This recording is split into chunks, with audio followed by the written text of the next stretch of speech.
10,000 کا لشکر مدینہ کی طرف بڑھ رہا تھا، مسلمان صرف 3,000 تھے، نہ ہتھیار زیادہ اور نہ ہی وسائل تھے، اور دشمن ہر طرف سے حملہ کرنے کے لیے تیار۔ ایسے وقت میں ایک غیر معمولی فیصلہ کیا جاتا ہے، مدینہ کی طرف خندق کھودی جائے گی۔ کیا یہ حکمت عملی مسلمانوں کو بچا پائے گی؟ آئیے چلتے ہیں غزوہ خندق کی طرف اور جانتے ہیں کہ اس وقت کیا معاملہ ہوا تھا۔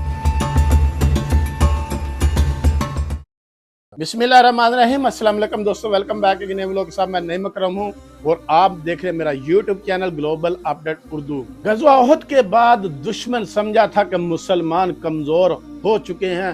مکہ کے سردار ابو سفیان بن حرب نے مختلف قبائل کو ساتھ ملا لیا۔ یہودی قبیلہ بنو نذیر نے بھی مسلمانوں کے خلاف سازش کی۔ یوں ایک بہت بڑا اتحاد جسے احزاب کہا جاتا ہے، تقریباً 10,000 کا لشکر مدینہ کی طرف روانہ ہوا۔ جیسے یہ خبر مدینہ پہنچی تو مسلمان پریشان ہو گئے۔ اسی موقع پر سلیمان فارسی نے مشورہ دیا کہ یا رسول اللہ صلی اللہ علیہ وآلہ وسلم، جب فارس میں دشمن زیادہ ہوتا تو ہم شہر کے گرد و گرد خندق کھود دیتے تھے، اور یہ عرب میں ایک نیا طریقہ تھا۔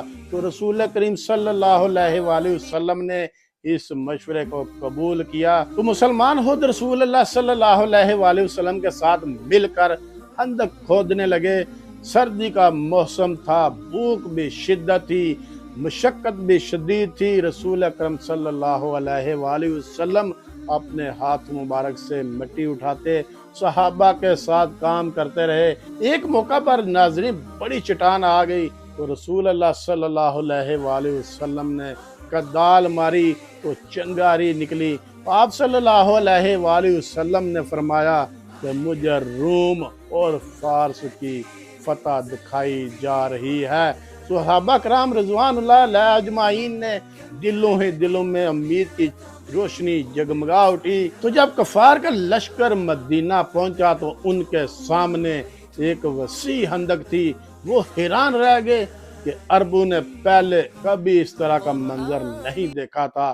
وہ خندق عبور نہ کر سکے۔ چند بہادر گھوڑ سواروں نے کوشش کی، جن میں ایک مشہور پہلوان عمرو بن عبدو بھی تھا۔ اس نے للکارا، ہے کوئی جو میرا مقابلہ کرے؟ کون ہے جو میرا مقابلہ کرے گا؟ تو یہ للکار سن کر حضرت علی ابن ابی طالب اٹھے۔ میدان میں مقابلہ ہوا۔ کچھ ہی دیر میں حضرت علی نے عمرو بن عبدو کو شکست دی۔ دشمن کے حوصلے پست ہو گئے۔ اسی دوران مدینہ کے اندر ایک اور خطرہ پیدا ہو گیا کہ یہودی قبیلہ بنو قریظہ نے معاہدہ توڑ دیا۔ اب خطرہ باہر سے بھی تھا اور اندر سے بھی تھا۔ قرآن مجید میں اس کیفیت کو یوں بیان کیا گیا کہ آنکھیں پتھرا گئیں اور دل حلق تک آ گئے۔ یہ واقعی انتہائی سخت قسم کی آزمائش۔ تو مسلمانوں نے صبر کیا۔ پھر ایک رات ایسی تیز آندھی چلی کہ دشمنوں کے خیمے اکھڑ گئے، آگ بجھ گئی اور دشمنوں کا لشکر خوف زدہ ہو گیا۔ یہ اللہ پاک کی مدد تھی۔ کفار بغیر جنگ لڑے ہی واپس چلے گئے۔ تو ناظرین، یہ جنگ تلواروں سے کم اور حکمت عملی سے زیادہ جیتی گئی۔ غزوہ خندق کے بعد دشمن کبھی بھی مدینہ پر اس طرح حملہ نہ کر سکا۔ یہ ایک فیصلہ کن موڑ تھا۔ تو ناظرین، غزوہ خندق ہمیں ایک ایسا سبق دیتی ہے کہ سبق یہ ہے کہ مشورہ اہم ہوتا ہے اور نئی حکمت عملی اختیار کرنا کمزوری نہیں ہوتی۔